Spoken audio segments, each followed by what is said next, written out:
Are you tired of guessing which API token is which in Wise? Rename them in 30 seconds with this simple trick. I know that feeling.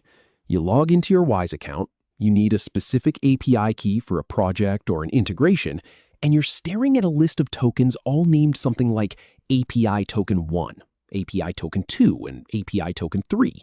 It's impossible to tell which one does what. You don't want to delete the wrong one and break something. You don't want to generate a new one and have to update your code everywhere. It's a genuine headache. So I'll show you exactly where to click in your Wise account to edit any token name. Just follow these 5 steps. All right, let's get into it. Start by logging into your Wise account. You'll want to be on the main dashboard, the page you see right after you sign in. Now, look up to the very top right corner of the screen. You'll see your profile picture or maybe just a little silhouette icon. Go ahead and click on that. This opens up a menu with your account settings and a few other options. Don't get distracted by anything else here. We've got a very specific path to follow. From that profile menu, the option you're looking for is called Connect and Manage Apps. Click on that. And here's the thing. This is your central hub for anything that connects to your Wise account from the outside. If you've ever wondered where to find API settings or where to authorize third-party tools, this is the place.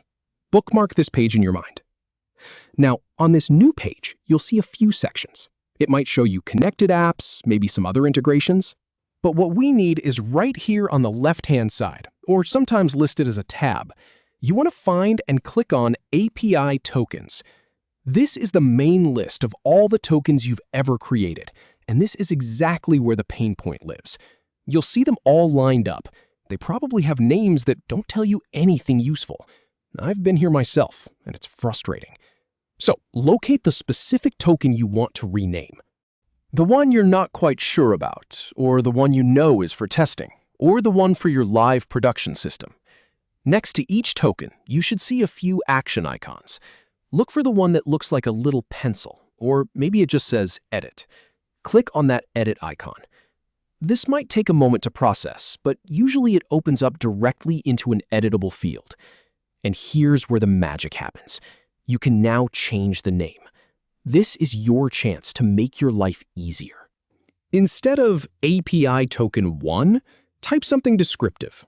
Something like staging environment, payment sync, or production, invoice integration, or even just for my personal app test.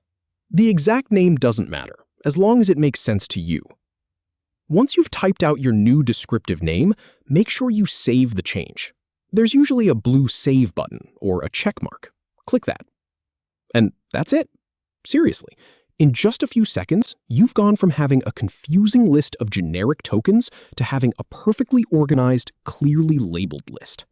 Now, when you need a specific token, you can grab the right one instantly. No more guessing, no more broken integrations. It's a tiny change, but it saves you so much time and frustration down the road.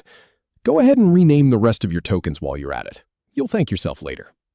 Thanks for watching. Hopefully this saved you a little bit of a headache today.